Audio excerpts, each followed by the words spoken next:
অভাব কাকে বলে জানেন? অর্থনীতি ক্লাসে বয়স্ক একজন টিচার ক্লাসরুমে ঢুকে একজন ছাত্রকে জিজ্ঞেস করলো, বাবা বলো তো অভাব কাকে বলে?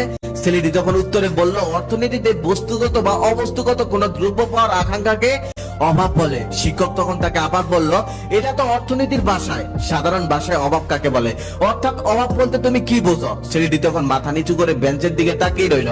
শিক্ষক তখন তাকে আবার জিজ্ঞেস করলো। ছাত্রটি এবার বলতে শুরু করলো, স্যার আমার বাবার টাকা নেই বলে আত্মীয় স্বজনরাও আমার খোঁজ নেয় না, এমনকি ঈদের দিনেও না। এই যে গরিব হওয়ার কারণে আত্মীয় স্বজনরা আমাদের খোঁজ নেয় না, এটাও একটা অভাব। আমি মধ্যবিত্ত করে ছেলে বলে আমার তেমন কোনো বন্ধু নেই, যদিও দুই একজন আছে, তবে তারা কখনোই আমাকে মূল্য দেয় না, এটাও আমার অভাব। সেই ছোটবেলা থেকে হাজারো স্বপ্ন দেখেছি, কিছুদিন স্বপ্ন দেখার পর আবার সেই স্বপ্নগুলো বুকের মধ্যেই চাপা দিয়ে রেখেছি, টাকার অভাবে কখনোই পূরণ করতে পারিনি, এটাও একটা অভাব।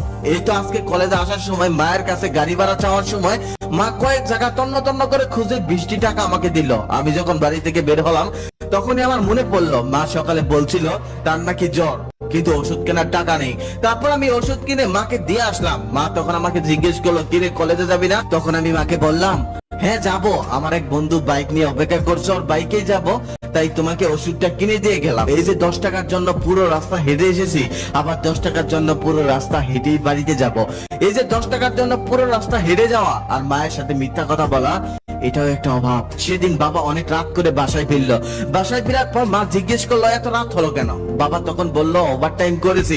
মা তখন বলল, 2 দিন ওভারটাইম না করলে হয় না? বাবা তখন বলল, ওভারটাইম না করলে সংসার চালাবো কি করে, সংসার চলবে কি করে? এই যে সামান্য কিছু টাকার জন্য বাবার অতিরিক্ত পরিশ্রম করাটাই অভাব। সেদিন ছোট বোনকে দেখলাম টিউশনির টাকা বাবার কাছে চাইতে সংকোচ বোধ করছে, এটাই অভাব। কারণ সে ভালোভাবেই জানে বাজারে জিনিসপত্র সবকিছুর দাম বেশি, পরিবারের অবস্থা এখন তেমন একটা ভালো না। সেদিন মাকে দেখলাম একটা ছেঁড়া কাপড় সুই সুতা দিয়ে সেলাই করছে। আমি তখন মাকে বললাম, মা কাপড়টা তো ছিঁড়ে গেছে, এই কাপড়টা ফেলে দিতে পারো না?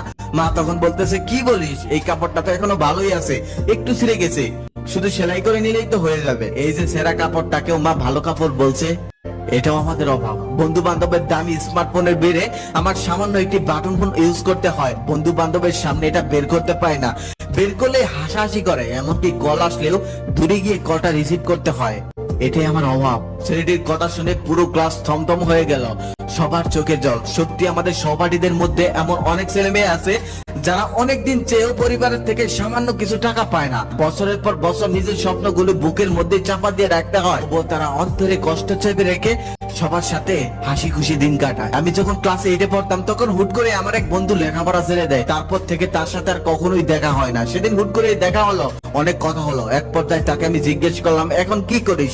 সে তখন বললো, আমি একটা গ্যারেজে কাজ করি। তখন আমি বললাম, তখন যদি ভালোভাবে লেখাপড়া করতি তাহলে এমনটা হতো না, আজকে হয়তো ভালো কিছু করতে পারতি। তখন সে দীর্ঘশ্বাস ছেড়ে বলল, দেখ আমি কি লেখাপড়ার সাথে ছেড়েছিলাম? আমি যখন ক্লাস 8-এ উঠলাম তখন আমার বাবা মারা যায়, আমরা 3 বোন 1 ভাই, পরিবারে ইনকাম করার মতো আর কেউ ছিলই না।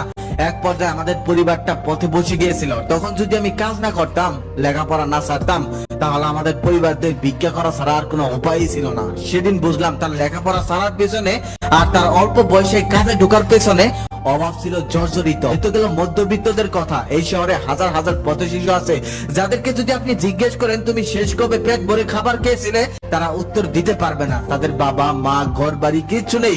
ঝড় বৃষ্টির সময় যদি তারা অন্য কারো বারান্দায় গিয়েও দাঁড়ায়, তাদেরকে দাঁড়িয়ে দেওয়া হয়, এটা হলো অভাব। আবার আরেক দিক দিয়ে দেখতে গেলে পৃথিবীর সবাই অভাবী। যারা গাছতলায় থাকে তারা অভাবী, যারা 5 তলায় থাকে তারাও অভাবী। তবে 5 তলার অভাবের সাথে আর গাছতলার অভাবের সাথে অনেকটা পার্থক্য। যারা গাছতলায় থাকে তারা যদি হাজারো স্বপ্ন দেখে, সেই স্বপ্নটা কখনোই পূরণ করতে পারে না। তাদের যদি কোনোদিন ভালো কিছু খেতে ইচ্ছে করে তাহলে সেটা কিনে খেতে পারে না। আবার যারা 5 তলায় থাকে তাদের যা যখন ইচ্ছে হয় সেটাই করতে পারে, তবুও তাদের অভাব। তাদের অভাব হলো সম্পদের, যতটুকু সম্পদ আছে আরো অতটুকু বানাতে হবে।